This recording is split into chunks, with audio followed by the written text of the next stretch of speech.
अब वेद क्या बताते हैं?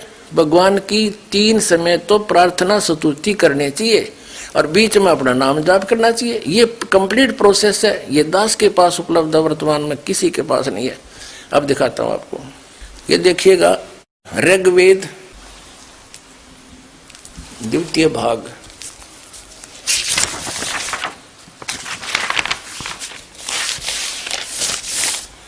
ये कहां से प्रकाशित है? प्रकाशक है पंडिता राकेशा रानी, प्रधान कार्यालय वेद मंदिर, महात्मा वेद भिक्षु सेवा आश्रम, लेखराम नगर, अब्राहिमपुर, मुखबेलपुर दिल्ली, मुखबेलपुर दिल्ली।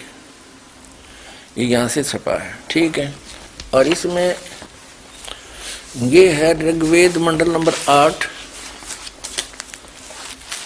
और सूक्त नंबर 1 का मंत्र नंबर 29, ये 29। इसका अर्थ है कि व्यापक प्रभु, वसो माने हे पृथ्वी पर बसने वाले व्यक्तियों, इसका अर्थ यह होना चाहिए सूर्य उदय के समय मेरी स्तुतियां, दिन के मध्य में मेरी स्तुतियां और रात्रि होने पर भी मेरी स्तुतियां आप पुनः पुनः स्मरण करें। अब था यो मैं ऋषि दानद अज्ञानी, वेदों को सत्य माने और अपने अज्ञान मानव समाज में घुसेड़ दिया। सारा वेद विरुद्ध ज्ञान। वेद बताते हैं 3 समय स्तुति करो, सुबह, दोपहर को और शाम को। ये तो दुर्दास आपको बताता है। सुबह का नित्यनेम आप डेली करते हो भक्त, दोपहर को सभी देवों की स्तुति होती है, वो प्रार्थना आपसे दी जाती है, और शाम को संध्या आरती करते हैं। 3 समय करते हैं। ये ही वेद बताते हैं, ये सूक्ष्म वेद बताता है। और मैं ऋषिदानंद कहता है ना 2 समय करनी, क्यों भांग के नजर रहे ने कोई पूछा कि मैं बांट दे, इसने वह ऋषि मान्य रहे थे, वेद जाने होंगे इन्होंने, इसलिए सारी बात मान ली हमने। यारी समाजी कौन है? हमारे भाई बहन हैं, चाचे ताऊ हैं, मामा और बुआ के भाई भतीजे बहन बेटी, वो अपने ही हैं। इस अज्ञानी ने हमसे अलग कर दिया और नाश कर दिया उनके जीवन का, कख पता नहीं। एक हवन यज्ञ करके वो अपना मुक्ति चाहते हैं। यज्ञ तो एक ग्लूकोस है।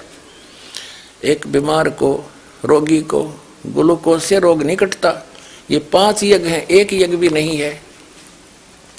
इन 5 यज्ञों से एक यज्ञ है धर्म की, दूसरी यज्ञ है ध्यान, तीसरी यज्ञ हवन की, चौथी यज्ञ परिणाम, और 5वीं यज्ञ है ज्ञान की। ये तत्व ज्ञान, ये कंप्लीट ज्ञान हो और सारी यज्ञ हो। और फिर सुमरन अलग है। यज्ञ तो ऐसी है जैसे रोगी का ग्लूकोज लगा दिया, उससे कुछ सहयोग मिलता है बॉडी को, लेकिन रोग नाश नहीं होता। रोग नाश के अन्य उपचार, इंजेक्शन, कैप्सूल होते हैं, तो वो मंत्र हैं।